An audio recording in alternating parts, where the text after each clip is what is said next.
Assalamualaikum, welcome back to Nana Story. Untuk cerita seterusnya, sebelum kita nak start, nak harap korang semua dalam keadaan baik and dipermudahkan segala urusan, dan Allah pun perluaskan lagi rezeki korang seperti air zam-zam yang mengalir. Thank you korang for the subscribe, like and comment. Kita akan improve kita punya editing dari masa ke semasa. And thank you for the good feedback or bad feedback. Thank you for the comment. Thank you sangat-sangat. Untuk cerita yang Nat nak cerita kat korang ni, Nat ambil daripada IIUN Confession. So, kalau korang pernah dengar, apa kata korang dengar version Nat pula? And then, kalau korang adalah abang-abang lori yang nak share cerita korang, kisah-kisah mistik korang waktu korang bawa lori tapi tak tahu nak cerita dengan siapa, apa kata korang share dengan Nat? Korang boleh DM dekat Nat punya IG cerita-cerita misteri yang menarik. So, kita tak nak buang masa, jom kita start cerita kita. Okey korang, tanpa membuang masa, jom let's start kita punya cerita. Okey, kisah aku ni ada dua cerita. Semua kejadian yang berlaku ni adalah kisah benar dan terjadi masa aku study dekat sebuah college di Seremban. Kisah yang pertama, time tu pada tahun 2010. Aku waktu tu SEM 4. So, aku dengan kawan-kawan aku 10 orang duduk dalam rumah. Oh, lupa pula aku nak cakap, rumah tu adalah shop lot. Aku duduk di tingkat atas sekali. Rumah tu besar, tapi cuma ada 2 bilik je. Satu bilik boleh duduk 6 orang dan satu bilik lagi boleh duduk 4 orang. So, aku duduk dalam bilik yang ada 6 orang. Okey, bila dah habis final exam, cuti SEM. So, ramai housemate aku balik kampung, termasuklah aku. Tapi waktu tu, aku tak jadi balik kampung sebab ada seorang kawan aku ni yang duduk dekat bilik sebelah, dia tak balik kampung sebab duit tak berapa nak cukup untuk beli tiket. Kampung dia dekat Penang. So, aku temanlah dia stay dekat rumah tu dalam seminggu macam tu. Sebab kesian lah kalau aku tak ada, dia seorang-seorang pula. Aku akan namakan dia sebagai Ju. Kejadian tu jadi time dah malam, dalam pukul 10 lebih macam tu. Aku duduk dekat balkoni rumah kita orang sambil 3G dengan kawan-kawan aku. Korang mesti tahu kan, zaman dulu call 3G je. Tengah syok berborak, gelak tawa, sekali kawan aku cakap, "Siapa dekat belakang awak tu?" Aku pelik lah kan. Tiba-tiba dia cakap ada orang kat belakang aku. Sebab time tu Ju dalam bilik online Facebook. Aku tak rasa apa-apa sangat lah. Dan aku tergerak nak tengok muka aku dekat skrin handphone aku. Kalau FaceTime pun akan ada muka kita. Ya Allah korang nak tahu tak apa yang aku nampak? Aku nampak dari sisi tepi perempuan rambut panjang, rambut kusuk sampai tutup muka, and baju dia putih lusuh macam kuning kusam macam tu. Aku time tu apa lagi, aku matikan call and aku nak berlari keluar dari balkoni tu. Tapi aku rasa macam kaki aku berat gila nak lari. Yang aku sempat buat ialah aku tutup pintu balkoni tu kuat-kuat dan masuk bilik Ju. Ju pelik sangat sebab muka aku waktu tu memang dalam keadaan takut gila.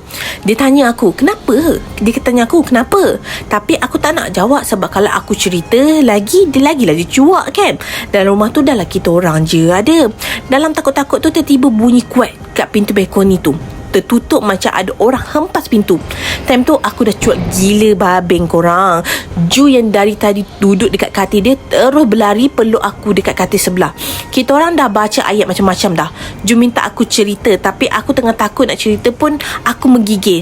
So aku ambil laptop dia yang dia pegang daripada tadi tu, aku type dekat notepad. Aku ceritalah semua yang berlaku tadi time aku tengah shot 3G. Dia punya cuak sampai pucat muka dia. Kesian aku tengok. Nak buat macam mana sebab aku pun tengah takut. Malam tu memang kita orang tak boleh tidur. Nasib baik aku tak nampak muka dia. Nampak baju dia pun aku dah rasa seram. Tapi itulah pengalaman aku yang pernah tengok sikit benda lah tu. Tapi dekat rumah aku tu pelik tau. Ada satu hari tu time aku tengah tidur, aku dengan budak-budak bilik aku ni dengar macam orang hempas bata dekat atas bumbung. Korang tahu je lah kan, kalau shop block bukan bumbung apa sangat pun. Dia macam ceiling office yang petak-petak tu. Memang kuat gila. Kita orang dah fikir positif dah fikir tikus. Tapi kalau tikus takkan bunyi dia kuat sampai rasa macam nak pecah ceiling kan. Itu adalah cerita pertama aku. Untuk cerita yang kedua pula, time tu aku SEM 6, awal tahun 2011. Aku duduk dekat rumah sewa lain. Waktu tu rumah sewa yang aku duduk adalah rumah flat.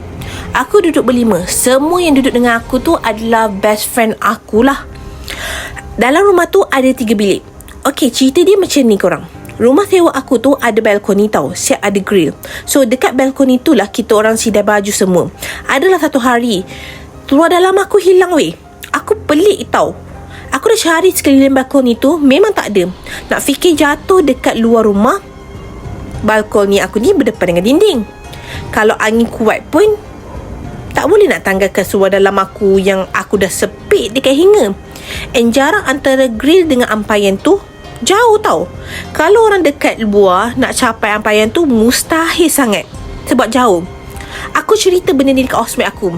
Diorang pun pelik. Memang tak ada terambil pun seluar dalam aku. Okay, aku biarkan je lah sebab dah hilang kan, nak buat macam mana. Dalam beberapa hari lepas tu seluar dalam housemate aku pun hilang. Kita orang semua dah pelik dah. Tapi tak ada syak apa-apa lah kan. One day aku nampak ada balik tau seluar dalam aku dekat hanger. Aku pelik dan aku ambil lah seluar dalam aku tu sekali. Dekat tengah-tengah seluar dalam aku tu berlendir Ya Allah, geli gila. Aku terus cerita dekat housemate aku. Diorang semua suruh aku buang. Memang aku buang terus lah. Gila nak pakai balik. Korang nak tahu tak, kalau hilang orang ni punya, orang yang memula hilang tu dia pulangkan balik. Macam mana tu konsep dia? Si kejadian menjijikkan tu lah kita orang semua nak sidar pakaian. Tak kira lah pakaian dalam ke pakaian luar ke, semua sidar dalam rumah. Aku adalah kawan dengan polis area situ. Aku cerita semua benda ni kat dia. Dan dia pun kerap ronda area rumah aku. And Alhamdulillah dah tak ada dah kejadian pelik-pelik dah lepas tu. Kita orang pun selamat lah duduk dekat rumah tu sampai Grab. Tu je lah cerita aku. Korang mana student yang stay rumah tu, banyak-banyak lah korang kena hati-hati lagi. Kita yang perempuan ni, kita tahu ada je mata yang memahati kita. Korang macam mana dengan kisah Nat? Okey ke tak okey? Untuk yang kisah kedua tu mesti korang tak expect kan apa benda sebenarnya Nat nak ceritakan kan. And Nat pun waktu cerita, Nat pun tak expect benda tu. Tapi cerita tu menarik sebab cerita tu bagi question dekat kita, siapa yang ambil sebenarnya. Sebab tak ada pelakon dia. Kalau korang ada kisah-kisah menarik yang korang nak share dengan Nat, korang boleh je share dekat Nat punya IG. Korang boleh je DM dekat IG Nat, ataupun korang boleh je DM Nat dekat Telegram. So untuk the next story, kita nak cerita apa yang menarik? Jom kita tengok.